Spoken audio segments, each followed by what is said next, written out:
Eu queria falar um pouco, Érica, sobre a questão, uma coisa que é pouco falada. Existe um certo mito, o pessoal da área médica não fala isso, ou fala pouco, né? Mas a questão espiritual, né? A gente percebe que quando a pessoa tem uma notícia dessa, de uma doença que pode levar, né, às vezes um desfecho, né, grave, fatal, né? A pessoa, ela às vezes tem esse apego espiritual, ou ela tem já uma referência pessoal, espiritual muito grande.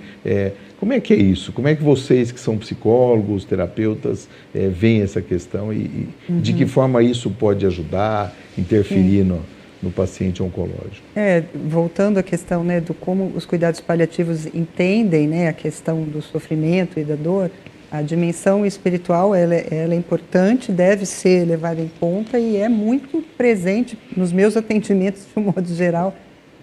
Sempre há um resgate dessa questão da religiosidade e da espiritualidade, né? Aí não necessariamente uma coisa precisa estar vinculada à outra, né? Mas a espiritualidade, de um modo geral, né? Essa possibilidade de ressignificar aquilo que eu estou vivendo, ressignificar é uma palavra difícil, né? Mas assim, dá um sentido para esse sofrimento. É disso que a gente está falando também, né? Porque mas sofrimento tem sentido? Então, se a gente ouvir, tem.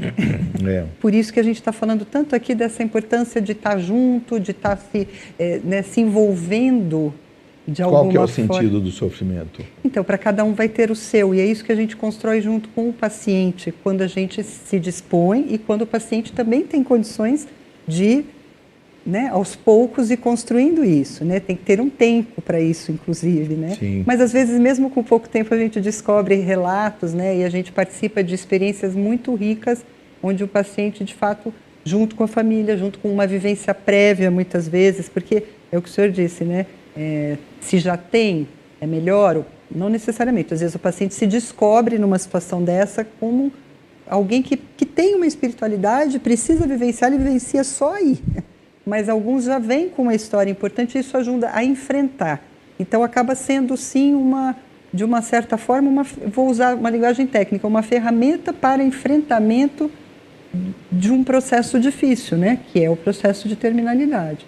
Mas é bem presente, é bem importante e está junto com a gente. Às vezes até o profissional, já aconteceu, né? De estar atendendo uma paciente especificamente com câncer que traz um relato assim, aí eu não quero mais tratamentos, porque agora eu já entendi que não posso mais, né? Não vai me fazer mais o que vinha fazendo até então vou abrir mão disso. Mas ela se sentia muito culpada.